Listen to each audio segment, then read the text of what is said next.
সুইজারল্যান্ডে বিএনপি সভা অনুষ্ঠিত।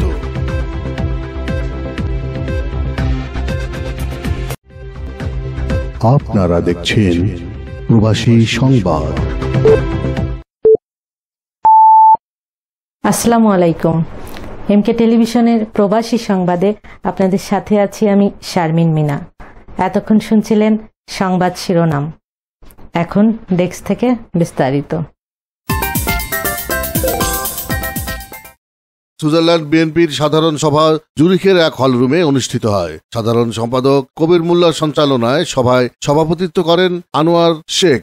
সে সময় উপস্থিত ছিলেন আজহার, ইয়াসিদ, মুস্তফা, লিটন, জর্জ, আলামিন, অসীম, লিপন, সাইফুল, মাহবুর, টুকু, আকিব, সেলিম সহ আরো অনেকে। সুইজারল্যান্ড আলোচনা সভায় বিএনপির ভবিষ্যৎ কার্যক্রম আহ্বায়ক কমিটি গঠন করে আগামী 3 মাসের মধ্যে সুইজারল্যান্ড বিএনপির নতুন কমিটি গঠনের ব্যবস্থা নেয়। দেশের পরিবর্তনের পরিস্থিতিতে দলকে ঢেলে সাজিয়ে সামনে নতুন রাজনীতি প্রস্তুত গ্রহণ করার সিদ্ধান্ত গৃহীত হয়।